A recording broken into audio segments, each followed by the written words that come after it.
Well, ma'am, I think you understand why your husband divorced you. You know, I think you understand that you were selfish. You say you realize you messed up your blessing. You did. Subject: From a Woman's Heart. The Adulteress Speaks. Part 1. Hi. I never thought I'd be writing into a YouTube channel, especially one like yours. But here I am, a woman with a story. A story I didn't even consider sharing until recently.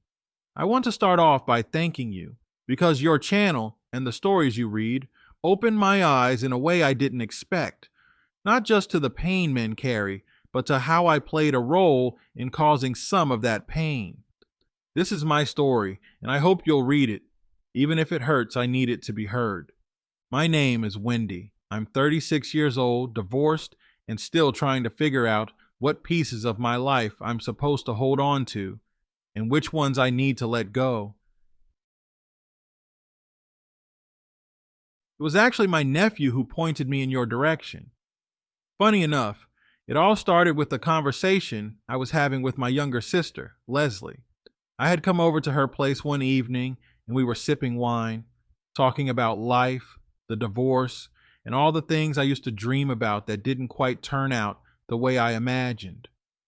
Leslie has always been the one person in my corner, no matter how badly I've screwed up. We were just talking, me venting, her listening, when her son, my nephew, popped in from the other room. He must have overheard everything because, without warning, he said something that hit me like a truck. You're just like the women on YouTube, always blaming the man, but never looking in the mirror. I blinked. Excuse me? I said. He stood there, arms crossed, shaking his head like he'd seen it all before. Seriously, Aunt Wendy, you're just like the women on SSM's cheating stories or those ones on True Story Channel. Always have an excuse. But the truth is, women are the reason families are falling apart. It was like the air got sucked out of the room. I told him he was being rude and disrespectful. I mean, who talks to their aunt like that? But he didn't back down. He went into this whole speech like he had rehearsed it in his head. He talked about how disloyalty from women breaks men, how men are trained to provide, to protect, to endure, and then they get betrayed by the very person they gave their soul to. Then he said something that made me want to cry. My mom is the reason my dad left us. Leslie went quiet. Her eyes glossed over. I could tell it hurt her to hear it, but she didn't deny it. That moment stuck with me.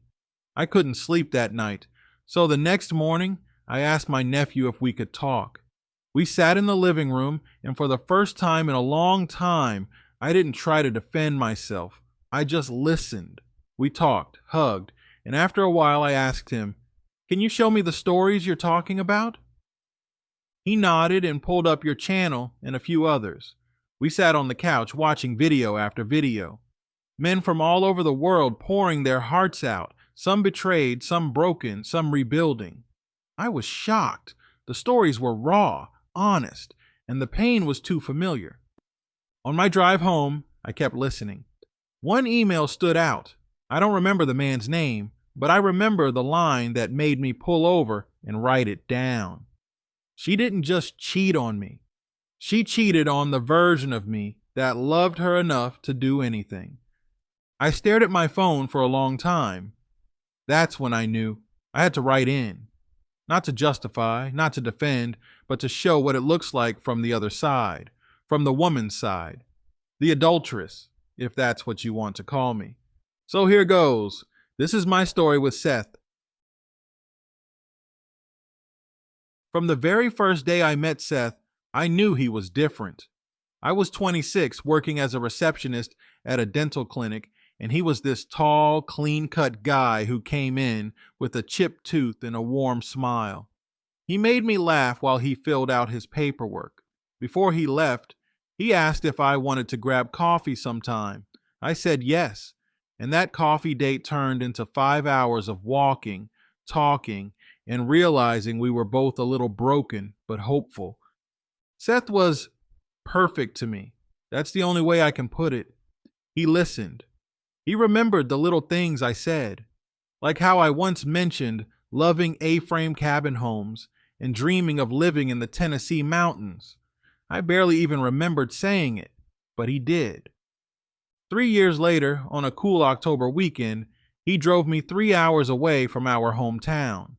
I thought we were just taking a trip, but when we pulled up to this beautiful little cabin tucked away in the trees, he turned to me and said, "Do you remember your dream?" Then he got on one knee. He had the cabin built, designed it himself, down to the window frames. I cried like a baby. It was the happiest day of my life. I felt like the luckiest woman in the world. The first 2 years of marriage were beautiful, peaceful. We'd wake up to the sound of birds and make breakfast together. We were planning to start a family. But life has a funny way of flipping the script. Seth lost his job, his management position at a firm he'd been loyal to for almost a decade. It wasn't his fault. I won't get into the details, but it was political, unfair, and completely blindsided him. He spiraled. He became quiet, detached, depressed. I tried to be there for him. I told him I'd pick up work to help out. I got a job at a local gas station just off the highway, working close to 38 hours a week. It wasn't glamorous, but it kept the bills paid. That's where I met Lance. Lance was this confident, smooth-talking CFO for an engineering firm. Older, successful, always in a rush, but he never missed his morning coffee. At first, it was just small talk. Then it was compliments, then jokes, then subtle flirting. I always brushed it off. I never told him I was married. One day he asked, "So your boyfriend doesn't mind you working here?" I laughed and said, "I'm married, actually." He seemed surprised. "Really? Didn't think a man who loves his wife would let her work here." That stuck in my head. Day after day, Lance would plant little seeds. If he really cared, he'd find a way. You deserve more. He's making you carry the load. It started to get to me. I came home tired, cranky, and started arguing with Seth more. I pushed him to get another job, to try harder, to be a man again. I regret those words so much. I made him feel like less of a man, right when he needed me the most. Then came the pregnancy. I found out I was pregnant late one night, and I panicked. Money was tight. Our relationship was strained. I couldn't see how we'd make it work. So, I terminated it, without telling Seth. When he found out weeks later, he broke down. He screamed, punched a hole in the wall. I'd never seen him like that. It was the final straw. I thought giving him space would help. So, I suggested he get an apartment for a bit. Just a short lease so we could think clearly while still married. I didn't think he'd agree, but he did. Except he didn't get a short-term lease. He signed for 3 years. The house was quiet after he left. Too quiet. At first, he'd stop by. We'd talk, sometimes even eat dinner together, but it wasn't the same. The laughter was gone. The love felt distant. And I was lonely. Lance started texting more, checking in, sending flowers. I told myself it was innocent, that I was just lonely, that we were both married and nothing would happen. But one night, after a few glasses of wine, it did. And then it happened again. The second time, Seth walked in. He had come over to drop off some mail and check on me. He found us, in our bed, in the cabin he built. He lost it. Fought Lance. Punched him so hard his eyes swelled shut. Lance screamed, trying to explain. I was crying, begging them to stop. After Lance left, he looked at me. Just looked, like he didn't recognize me anymore. Then he left too. A few weeks later, I got served. Divorce papers. I was crushed. I didn't want a divorce. I still loved him. I tried calling, texting, even went to his apartment once. He never answered. I signed the papers, heartbroken. Lance helped me get a lawyer. In court, the lawyers went at it. Mine pushed for alimony. His lawyer argued I had proven I could work and didn't need support. The judge agreed, said since I'd worked nearly full time, I could support myself. Seth didn't fight for the house. The judge saw it as him abandoning it. So I got to keep the cabin. But it's so empty now. Lance helps with bills sometimes. I don't work as much anymore, but I don't feel happy. I feel like I traded something beautiful for something meaningless. After the final hearing, I waited outside the courtroom. I tried to talk to Seth. I told him I was sorry, that I was stupid, that I still loved him. He just shook his head and walked away. I don't blame him. I was unfaithful. I let another man into the space he built with his love, and now I just sit in it, remembering what we had. There's a lot more I need to say. So much more to this story, but I'll end this here and call it part 1. Thank you for reading. Thank you for letting these stories be heard. And thank you for giving even someone like me, someone who made unforgivable mistakes, a space to speak. You can share this if you want. I know there are people out there who need to hear what happens when you take love for granted. I'll be writing again soon. Subject: I ruined my blessing, but I'm trying to make it right. Part 2. Hi again. It's Wendy. I told you I'd be writing again soon, and I meant it. After I sent that first email, I felt a strange mix of relief and regret. It felt good to get everything off my chest, to tell the truth without sugarcoating, but it also forced me to face just how much I'd lost, how much damage I helped cause. When I clicked send, I stared at my phone screen for a long time and just sat in silence in the cabin. The same cabin Seth built for me, for us.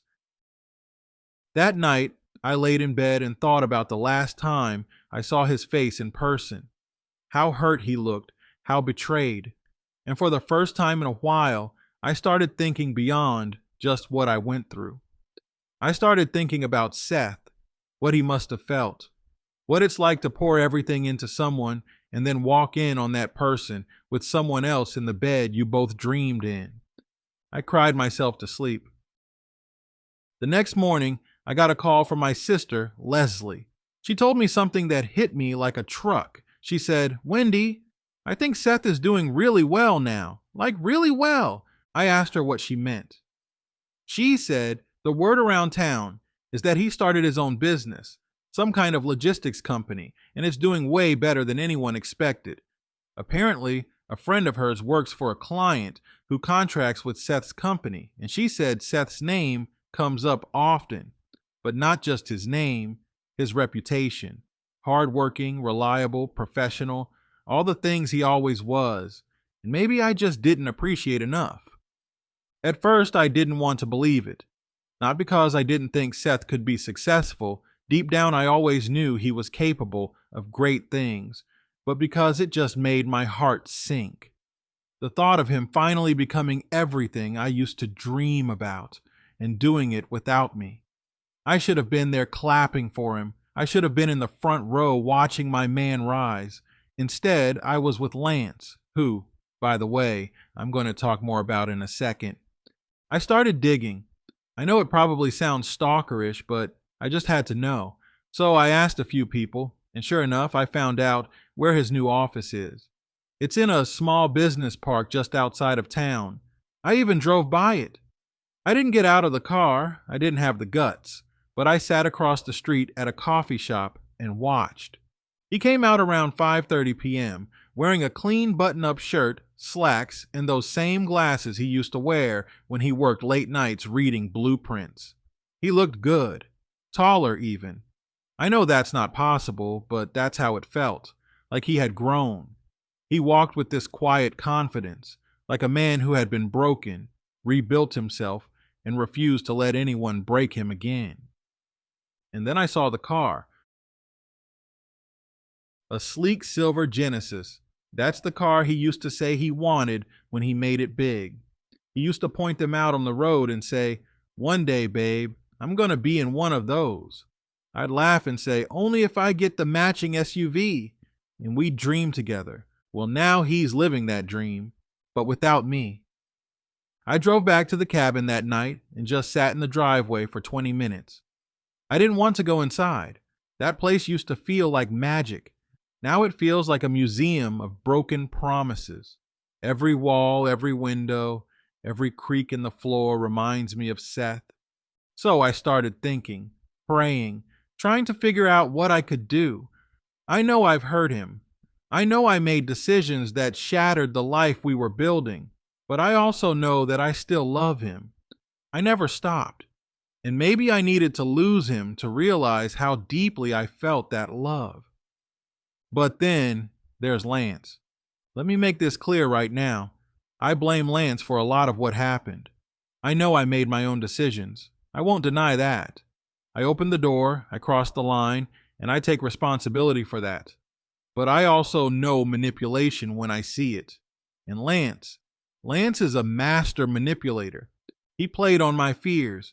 He saw the crack in my foundation and started chiseling at it until I crumbled. He told me Seth didn't love me, that real men don't let their women work, that if Seth really cared, he'd be providing and spoiling me, not laying around looking for another job. And in my lowest, most insecure moments, I believed him. I now see how foolish that was, how I let someone else poison my mind against the man who built me a dream. I should have given Seth more time. I should have held his hand and said, "We'll get through this together." But instead, I let doubt creep in. And once it's in, it spreads like wildfire. And now Lance is facing his own consequences. A few nights ago, he showed up at the cabin in tears. I had just finished folding laundry when I heard knocking at the door, aggressive knocking. I opened it, and there he was, red-eyed, shaking, and clearly distraught. He came in without saying much, sat on the couch, and buried his face in his hands. I asked him what happened. He said, "She knows." I said, "Who knows what?" "My wife," he said. "She knows about us, about what happened. Apparently someone sent her an email with pictures, screenshots, dates, even a picture of my car parked at a restaurant we went to once. Lance said it was too detailed to be random. He was panicking, and the first thing he said was, 'It had to be Seth.'" I froze, because honestly, that makes the most sense. No one else knew, not the full story, and Seth's always been smart. If he wanted to expose someone, he'd do it right. Part of me wanted to defend Seth, but another part of me respected it. Lance ruined my marriage. He got to walk away with no scratches while I watched everything I built fall apart. Maybe Seth was just making sure he paid his price too. And now? Lance is going through a divorce. His wife kicked him out. He's living in a hotel right now, drinking too much, calling me nonstop. I've stopped answering most of the time. I don't want him anymore. I don't even like him anymore. He was never my future. He was my mistake. But Seth, he was my blessing, and I ruined it. But I'm not done trying. I have a plan. I don't know if it'll work, but I need to try. I owe it to myself, and more importantly, I owe it to him. I'm going to show up at his office. I already bought the flowers, sunflowers and white roses, his favorites. I've got a letter written out, folded and tucked inside the bouquet. I'm going to walk in, hand it to him, and look him in the eyes. And I'm going to tell him I'm not leaving until he talks to me, not until he hears me out. I know it's bold, maybe even crazy, but I have to believe there's still a chance that maybe, just maybe, he still has a piece of his heart that remembers what we had before the pain, before the betrayal.